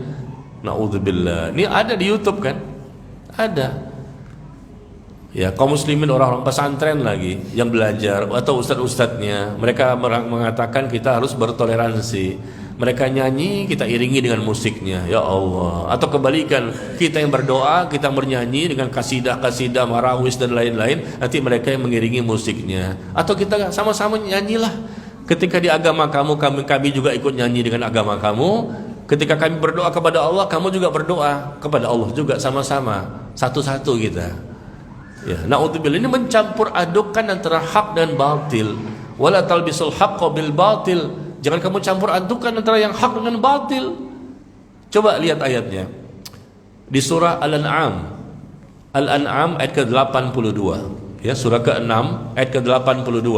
Allah berfirman apa di situ? Alladzina amanu wa lam yalbisu imanahum bizulmin ulaika lahumul amnu wa hum muhtadun. Orang-orang yang beriman dan tidak mencampur adukan imannya dengan kesyirikan, betul-betul dia bertauhid, tidak dicampur-campur dengan kesyirikan, maka mereka lah orang yang mendapatkan rasa aman dan mereka juga akan mendapatkan hidayah. Ya, mereka itu orang-orang yang mendapatkan rasa aman dan mereka juga mendapatkan hidayah karena mereka tidak mencampur adukan tauhid dan kesyirikan. Nah, kalau di sini kan dicampur-campur ini. Mungkin mereka katakan kami tidak meyakini agama kami lakum dinukum waliyadin, tapi cuma kami ikut serta bermain musiknya saja. Yang nyanyi, yang berdoa, yang menyembah kepada selain Allah itu kan mereka. Tapi Anda punya kontribusi kan? Kontribusi dan senang, tertawa, bahagia sambil mengiringi musiknya juga, dan bisa jadi tanpa sadar akhirnya ngikutin tuh suara si orang kafir. Dan ini bisa berbahaya. Apa kata Rasulullah sallallahu alaihi wasallam? Man tasyabbaha biqaumin fahuwa minhum. Barang siapa menyerupai orang-orang kafir, dia termasuk orang kafir tersebut. Menyerupai, mengikuti apa yang mereka lakukan. La tashabbu al-yahud wan nasara. Jangan kamu mengikuti, menyerupai orang-orang Yahudi, jangan kamu menyerupai orang-orang Nasrani. Kita ini berbeda, kita ini agama yang benar, mereka agama yang salah, kata Allah. Ya, jadi tidak boleh memberikan kontribusi apapun, pasti ini bisa merusak keimanan mereka. Ya, bisa merusak tauhid mereka. Apakah mereka dikatakan batal tauhidnya, batal imannya? Saya tidak berani mengatakan demikian. Ya, sampai batal keimanan ya, karena ini kan cuma mengiringi musiknya. Tapi kita bisa mengatakan sangat besar sekali mudaratnya, dan dikhawatirkan dalam penilaian Allah mereka sudah batal, imannya sudah tidak ada lagi. Dikhawatirkan dalam penilaian Allah, karena mereka dengan bangganya, bahagianya ya, sambil mengiringi musiknya, dan tanpa sadar bisa jadi keluarlah suara-suara mereka mengikuti lagu-lagu pujian yang dilakukan oleh orang-orang di luar Islam ya. Na'udzubillah min dzalik. Enggak mungkin orang yang punya iman yang kokoh, tegar, paham tentang agama mau berbuat seperti ini. Ini biasanya yang begini-gini ini orang-orang munafik. Orang yang imannya abu-abu, tidak hitam, tidak putih, abu-abu. Ada duit dia makin taat, gak ada duit dia kecebur. Ya, naudzubillah min dzalik. Demikian sampai di sini selesai ya kajian kita. Mohon maaf Bapak Ibu ya. Biasanya kita sampai jam 11. 2 jam ya, jam 9 sampai jam 11. Tapi kali ini mulai Januari kemarin seluruh kajian saya kurangi jadi 1,5 jam saja. Kenapa? Udah uzur. Ya, sudah uzur ya. Kalau bapak-bapak kan ibu-ibu masih muda-muda di sini kan. Ibu-ibunya rata-rata 25, 26 ya kan. Ya, sudah uzur, capek Pak ya. Iya, maksudnya 26 tambah kalikan 3. Wallahu taala a'lam bissawab. Gimana nih? Ibu, bulan depan kita kajian apa libur? Bulan puasa kan? Biasanya gimana sih?